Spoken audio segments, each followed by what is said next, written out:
Hey Antonio, how's it going today? How you doing, JJ? Not too bad. Thanks for joining us. How'd you say you guys practiced these last few days coming off that tough loss?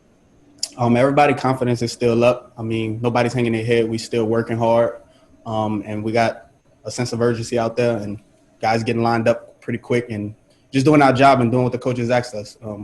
We still pretty confident out there. You guys feel like you're improving in the secondary every week? Oh yeah, absolutely. With the guys changing positions and crossing over, we only gaining more confidence back there, and we getting comfortable with each other, relying on each other for calls, what the formation is, and different things like that. So we definitely getting better week by week.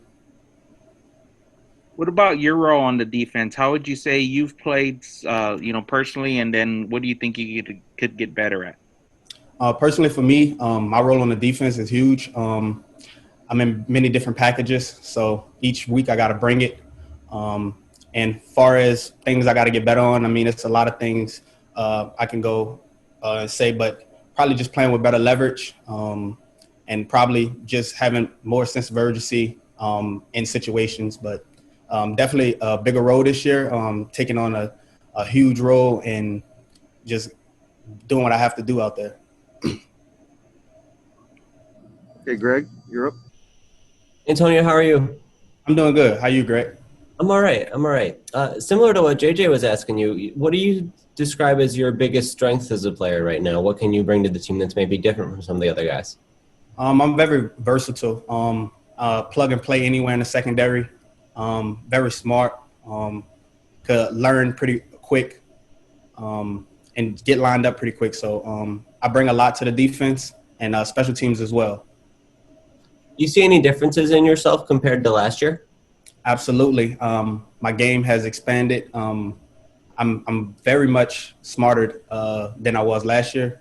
I'll say that's based off of what we're doing now. You have to see the formation to get the calls, and you have to do a lot of different things. And that made me a better player because now I'm taking on the role of knowing what I have to do, knowing what other guys have to do. Is that different from how it worked last year, or were you sort of just more worried about your own responsibilities? Yeah, it's very different. You was probably a lot more worried about what you had to do and where you probably fit at in the run game and pass game. You probably just knew you just had a simple drop or you had a man. Now it's a lot more going on, a lot more motions, a lot more shifts, a lot of different checks. So it's definitely my game has definitely expanded. That sounds like that would be a lot more of a challenge just to have to do that many different things. What was the adjustment like? I loved it. I mean, for me, I'm a guy who take that challenge and run with it. You know, I took that as a big opportunity and put it up on myself to learn what I have to do, learn what other guys have to do, so I can know where my help is and what we have to do on different calls. So it was definitely fun, and I took it as a challenge, and I loved it. What have you noticed so far, like the biggest differences being in the UTSA program versus being at Arizona? Well, a bunch of different staffs. So to say the least, the biggest difference is just probably different coordinators have different game plans and different things that they bring to the game. So that's probably the biggest difference. But it's the same, man. It's football.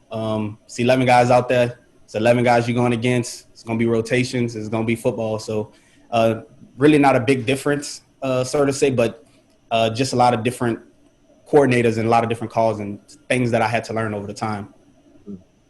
What led to your initial decision to transfer? Just the coaching change and just me. I wanted a better opportunity for myself. Wanted to get back down south and play some good football and expand my role on the defense.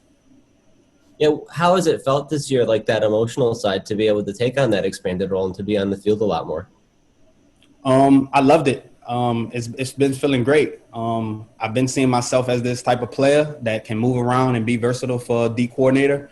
And Coach Tyrone Nix and Coach Lepp did a great job with putting me in good position to be successful, whether it's in different packages or playing at the field safety. They do a lot of different things with me, and I love it.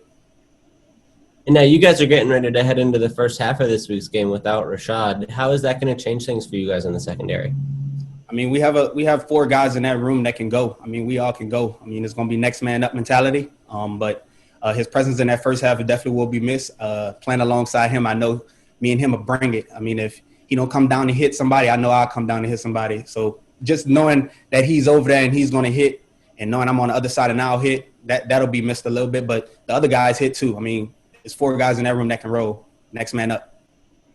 Do you personally try to fill that leadership void a little bit or bring some of maybe the communication that he would bring normally? Absolutely. I mean, we all take on that role. I mean, all 4, like I said, we all try to be leaders. We try to learn from each other. We all challenge each other each and every day to get better, and we all pushing each other. As you can see right now, different guys rolling in, rolling out, and it's going to be who have the hot hand and who's going to bring the best game. BYU seems to have a pretty potent offense. What jumps out about those guys? Pretty smart guys, disciplined in their technique, know where to go, get lined up pretty quick. They do a lot of good things on offense. They have a good quarterback who's going to put the ball in places where you can't get it, so you have to be in great position and play with great leverage while playing those guys. What can you and the rest of the players in the secondary learn or carry forward from facing not just the quarterback, but they have a couple of really good receivers too? How does that benefit you guys? Just being great communicators while we're out there. That's something we harping on right now must do better is communicating. Just as long as we on the same page and everybody know whose man is who and what zone we in and what coverage we got, as long as everybody's on the same page, we'll be fine. So just communicating. Is it beneficial for you guys to face that type of challenge? Does that help you the rest of the year? Absolutely, because when you know you're playing against a guy who's disciplined and physical and going to give you a good look, it's only going to make you better going forward.